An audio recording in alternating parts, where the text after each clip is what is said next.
Good evening, everybody. Thanks for joining us tonight. Nice to see everyone. There is not anything more exciting than I've been able to do for a long, long time than to be here tonight to represent the Police and Fire Commission to announce something we've been working on for longer than some people expected. But there's something good to be said about good things are worth waiting for.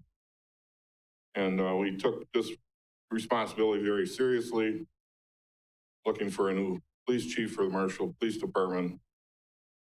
And we're all very, very happy with the selection we've made. The other police and fire commissioners that are with me are Andy Keel, William Penker, Stephen Meek, and Stephen Steingraber.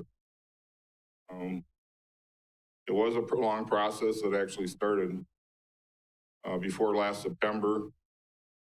There were two ways that we could go. We could go just internally and make a promotion, or we could go externally and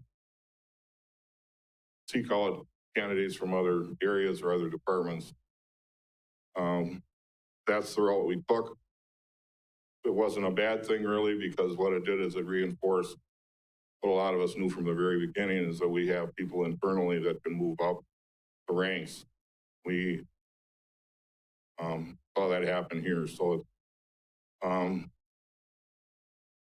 Police and Fire Commission has always been very supportive of the staff of the department. We try our best to provide them with education.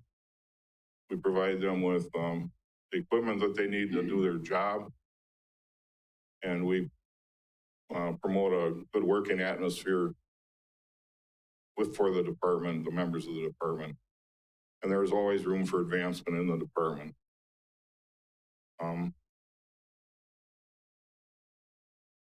Today we have somebody who has spent almost 24 years on the department. He received an associate degree in criminal justice, a bachelor's degree, and a master's degree. And I'm happy to announce that he just recently as last week, completed session with the police, the FBI Academy, which is usually reserved in the past for chiefs and high-ranking members of the department. Very proud of him for pursuing that on his own, and for the fact that the Police and Fire Commission in the city has supported advanced education for members of the department that wish to seek it. Without further ado, I would like to present to everybody the next police chief of the Marshfield Police Department, Jodi Geurink. Jodi.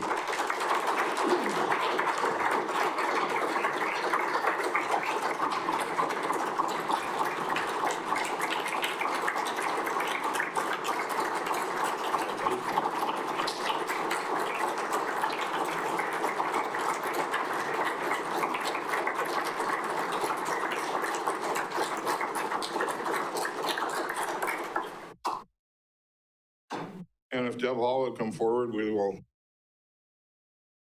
administer the oath of office.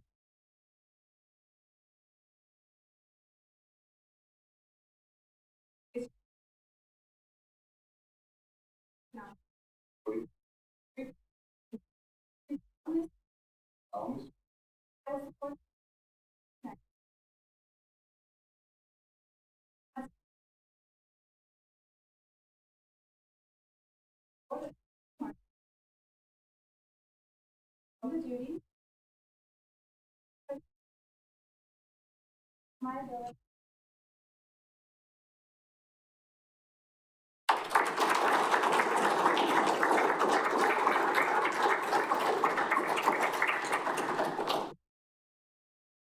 With that, Chief, I'd like to present you with your badge and Chief of those Marshfield.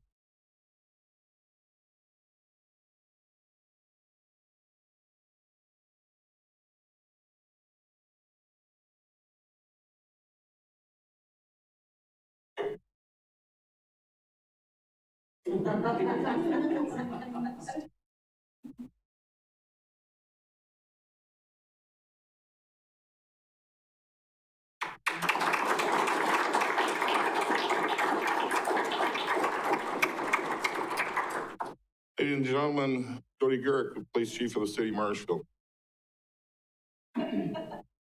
Wow. Thank you all so much for being here. And I need to start out by saying how honored I am and thankful that the Police and Fire Commission has trusted me to lead this department of great people. It means a lot to me that you have entrusted me with that task, and I'm going to do everything I can to prove you guys right. I acknowledge, though, that I didn't get here alone. I had a lot of help along the way.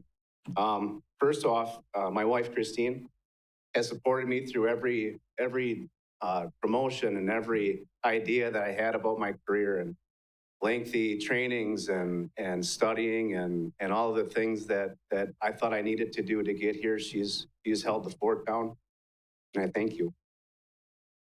My girls, I got Amanda here in person and Taylor appearing virtually because she's working on her own career.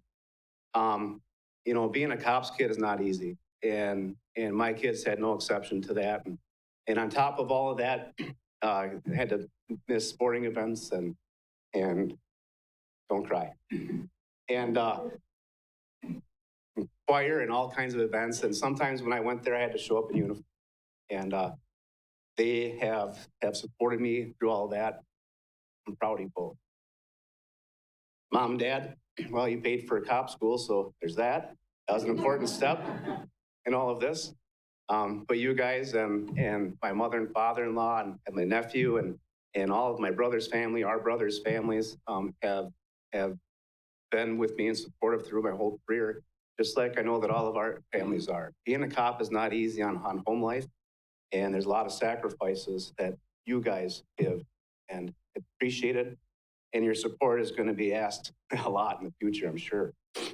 And of course, when I look across the room, there's a lot of other people that help me. Many of you, most of you. I mean, I see a couple of FTOs that I had in the beginning of my career. Pat Zepps, he had helped me through this process, has supported me through my career, and I feel that he has put us in the direction to advance our department. And I hope to take the reins and to continue in that direction. The staff of Marshfield Police Department, I have said it hundreds of times and I mean it, I'll put our department against any other department. The amount of training that we have, the dedication, the people that we have, both sworn and unsworn, are phenomenal. And any other department with the same resources that we have, I know that we would outperform them hands down. I have no doubt in my mind. As Mike said, I did have the opportunity to spend 10 weeks at the FBI Academy. And it's an honor. I'm very lucky to be able to go. There's not many people that are able to go. I have to admit that at first I thought I made a mistake. I was way outside of my comfort zone. I am a homebody. My wife will witness that I do not like to travel as she would like to. No, it's not my comfort zone. I like to stay home. And on top of that, I had a roommate for 10 weeks. Luckily, we got along pretty good. And we shared a bathroom with another set of roommates, and luckily we got along pretty good. And, it wasn't long, and you started to feel almost institutionalized because we had a set schedule, and you had to go, we called it the feedings in the cafeteria. And, that was at a set time, and if you didn't show up, well, you didn't eat. And after a while, it really felt very monotonous and very isolated, and I wasn't enjoying my time there at that time. But as I reflect back, I realized real quickly that that's all part of the design. We were housed with leaders of police departments of varying sizes from across the world. And we were all going through the same things. We all felt institutionalized. We all had the struggle. And we built bonds really quickly. And then we were able to discuss a lot of issues that are challenges that we were having in our department. And we all quickly realized that there's nothing unique. We all have the same challenges, regardless of the size of the department.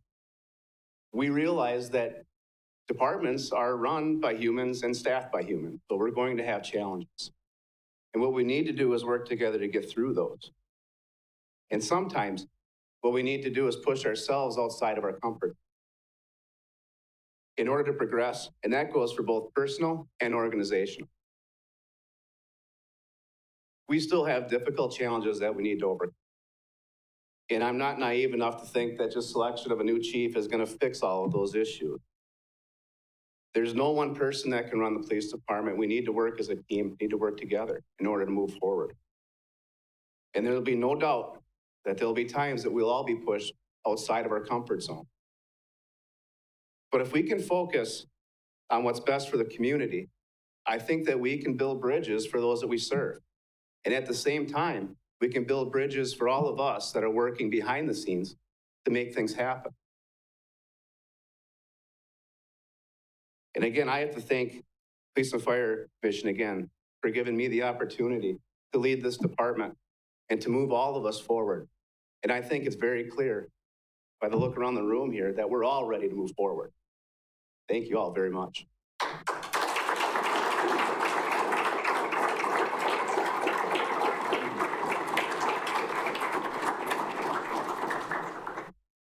Again, everybody, thank you for joining us here this evening. Again, and like I said, it's probably one of the most exciting things I've had the opportunity to do for a long time. And glad that you were all able to join us, sharing his happiness and a launching pad for a continuation of his career.